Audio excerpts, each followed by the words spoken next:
তো বন্ধুরা কেমন আছো সবাই। তো আজকে আমি এক্সপ্লেন করব জনপ্রিয় ওয়ান পিস সিরিজের এপিসোড 1। তো স্টোরির শুরুতে বলা হয় যে আজ থেকে অনেক বছর আগে পাইরতদের রাজা গোল্ডি রজার নিজের মৃত্যুর আগে বলে যায় যে আমি আমার জীবনের সবচেয়ে মূল্যবান গুপ্তধন এক জায়গায় লুকিয়ে রেখেছি, আর যে এই গুপ্তধনটিকে খুঁজে পাবে সেই হবে পাইরতদের রাজা। এখানে পাইরট বলতে সমুদ্রী ডাকাতদের বোঝানো হয়েছে, আর সে গুপ্তধনটির নাম হলো ওয়ান পিস।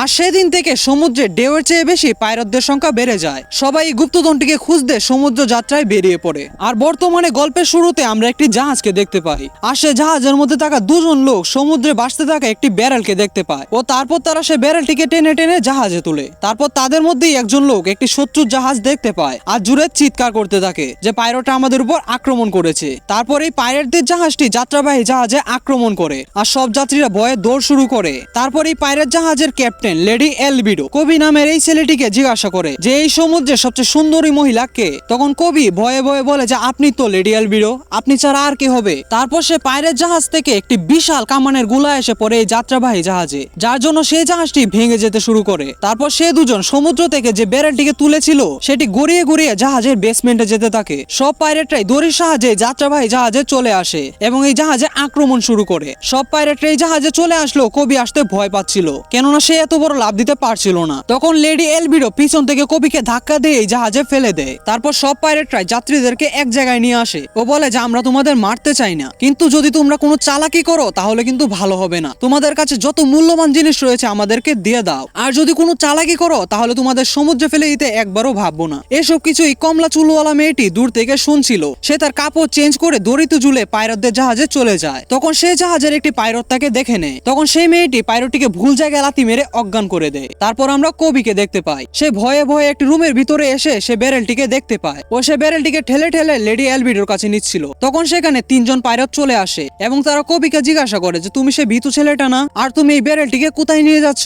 তখন কবি বলে যে আমি এটি লেডি এলবিডোর কাছে নিয়ে যাচ্ছি। তখন সে তিনজন পাইলট বলে যে তোমাকে এটা নিয়ে যেতে হবে না, এর মধ্যে যা আছে সেটা আমরা সবাই ভাগ করে নিব। তখনই সে তিনজনের মধ্যে একজন এই ব্যারেলটিকে ভাঙতে চায় এবং তক্ষুনি সে ব্যারেলটি থেকে একটি ছেলে বের হয়ে আসে এবং তার ঘুষি গিয়ে সে পাইলটটি অজ্ঞান হয়ে যায়। আর সে ছেলেটির নাম হলো লুফি, যে হলো এই ওয়ান পিস সিরিজের মেইন ক্যারেক্টার। ছেলেটি এই ব্যারেল থেকে বেরিয়ে বলে যে আমার ঘুমটা অনেক ভালো হয়েছে। তারপর লুফি পরে থাকা পাইরেটকে দেখে জিজ্ঞাসা করে যে সে এখানে ঘুমাচ্ছে কেন। তখন তারা বলে যে একে তুমি মেরেছো। তারপর লুফির অনেক খিদে লেগেছিল এবং সে জিজ্ঞাসা করে যে এখানে খাবার কিছু আছে কি। তারপর সে পাইরেটরা লুফির উপর আক্রমণ শুরু করলে সে পাইরটদের লুফি তুড়ি মেরে হারিয়ে দেয় এবং সেই পাইরটরা সেখান থেকে পালিয়ে যায়। তারপর লুফি বেসমেন্টে গিয়ে কিছু আপেল দেখতে পায়। লুফি আপেল খেতে খেতে কবিকে জিজ্ঞাসা করে যে এটা কিসের জাহাজ। তখন কবি বলে যে এটি একটি যাত্রাবাহী জাহাজ ছিল, কিন্তু পাইরটরা এর মধ্যে কবজা করে নিয়েছে, আর সেই পাইরটের ক্যাপ্টেন হলো লেডি এলবিডো। যা শুনে লুফি বলে যে তাতে আমার কি। এটা বলো যে এখানে কি কোনো নৌকা রয়েছে। আসলে আমার জাহাজটি সমুদ্রের ঝড়ে ভেঙে গিয়েছে, তাই আমার একটি নৌকা দরকার। তো তুমি পাইরটদের দলে নাকি যাত্রীদের। তখন কবি বলে যে সেটা আমার সবচেয়ে খারাপ দিন ছিল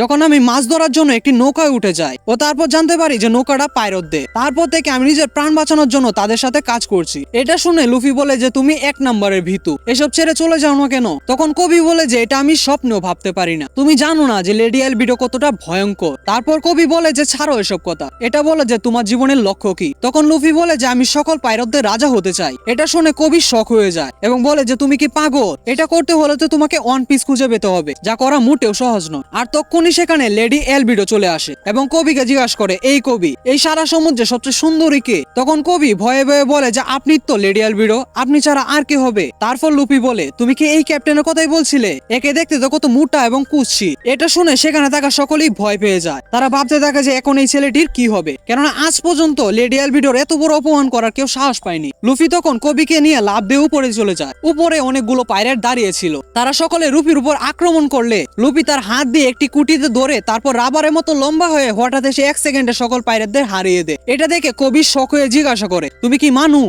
তখন লুফি বলে যে আমার পুরো শরীর রাবারের তৈরি, আমি আমার শরীরকে রাবারের মতো বড় করতে পারি। তারপর লেডি এলবিডো লুফিকে জিজ্ঞাসা করে সত্য করে বলো তুমি কি কোনো ডেভিল ফ্রুট খেয়েছো। তখন লুফি বলে যে হ্যাঁ আমি গাম গাম ফ্রুট খেয়েছি। অন্যদিকে আমরা কমলা চুলওয়ালা মেয়েটিকে দেখতে পাই, সে পাইরটদের সোনাদানা চুরি করছিল, মানে সে চুরি করা জিনিস চুরি করে, মানে চুরের উপর বাটপারি আর কি। আর এদিকে লুফিকে এসব বলতে দেখে কবির মধ্যে সাহস এসে যায় ও সে এটা বলেই ফেলে যে আমি তোমার মতো কুৎসিত মহিলা আজ পর্যন্ত দেখিনি। এটা শুনে তো লেডি এলবিডোর মাথা গরম থেকে নষ্ট হয়ে যায়। আর তখন লেডি এলবিডো রাগে কবির উপর হামলা করে দেয়, কিন্তু লুফি কবিকে বাঁচিয়ে নেয়। তারপর লুফি ডেভিল ফ্রুটের পাওয়ারের সাহায্যে লেডি এলবিডোর সাথে ফাইট করে লুফির শরীর রাবার খাবারে হয় সে লেডি অ্যালবিডোকে একটি জুড়ে পাঁচ মেরে তার 12টা বাজিয়ে দেয়। আর এর মধ্যে সেখানে সমুদ্রের মারিন মানে সমুদ্রের পুলিশ চলে আসে। তারপর লুফি বলে যে এখন আমাকে পালাতে হবে, তুমি গিয়ে সমুদ্রের পুলিশের দলে যোগ দিয়ে দাও। যা শুনে কবি বলে যে এটা করলে পুলিশ আমাকে পাইরট ভেবে বন্দি করে মারবে, তাই কবি লুফির সাথে চলে যায়। তারপর লুফি একটি নৌকা নিয়ে পালায়। অতক্ষণই সে কমলা চুলওয়ালা মেয়েটিকে দেখতে পায় যে সে পাইরটদের জাহাজটি পুরো ফাঁকা করে দিয়েছে। তারপর আমরা দেখতে পাই কবি আর লুফি সমুদ্রে ভাসছে। তারপর লুফি কবিকে জিজ্ঞাসা করে যে জোরো কে। তখন কবি বলে যে সে একটি বড় পাইরেট হান্টার, মানে যারা পাইরেটদেরকে মারে। তারপর কবি জিজ্ঞাসা করে যে তুমি এটা কেন জানতে চাইলে। যা শুনে লুফি হাসতে হাসতে বলে যে কেননা আমি জোরোকে আমার ক্রু এর প্রথম মেম্বার হিসেবে ভর্তি করব। আর এটা বলে এখানে আমাদের ওয়ান পিসের এপিসোড 1 শেষ হয়ে যায়। তো যদি ভিডিও ভালো লাগে লাইক করার কোনো দরকার নেই, আপনি এতটুকু দেখেছেন তাই যথেষ্ট।